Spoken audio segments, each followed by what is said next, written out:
Now these are the Tuam chairs we have, or the Sligo chairs, so we have to take them all apart first before we do anything to them. You can see they need quite a bit of attention with all loose joints. There's peg joints in them here at this point. If I show it on camera there, you'll see the dowels. And normally when something is pegged, they don't use glue. So let's just see if they do or they don't. They should. Okay, they should tap out easily. I'm using a dowel here, just using a 6mm dowel. It's a little bit smaller than what's in it. So they come out, no problem at all. It's a matter of tap them out. So I was pegging the tenon, there's a tenon in there. And we take all those guys out. I've got a chair here that I've already taken the rail out of. Now it's broken, as it's broken, chipped here after coming off it, but anyway, that's irrelevant. There's the peg that goes through the tenon, just for added strength. That's a first port call.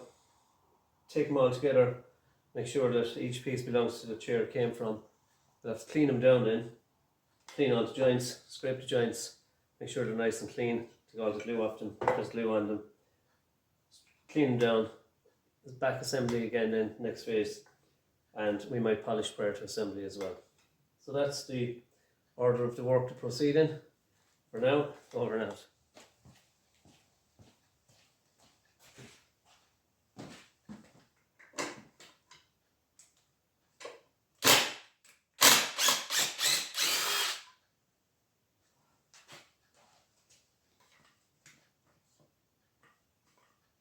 I would imagine there's a dowel in there as well, on the side.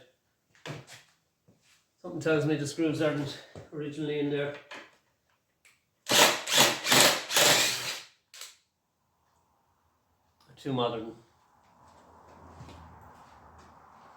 Cabinet makers don't use screws if they can avoid them.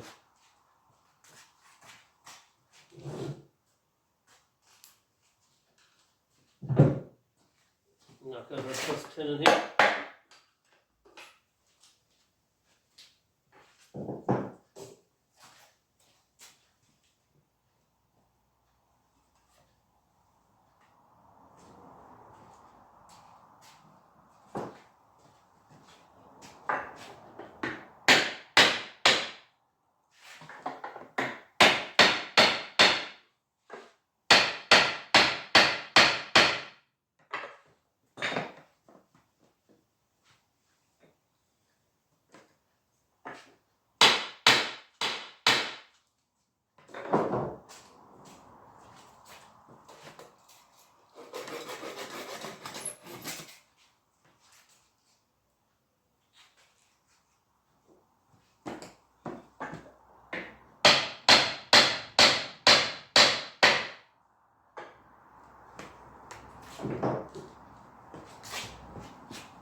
and just mark the inside of the leg.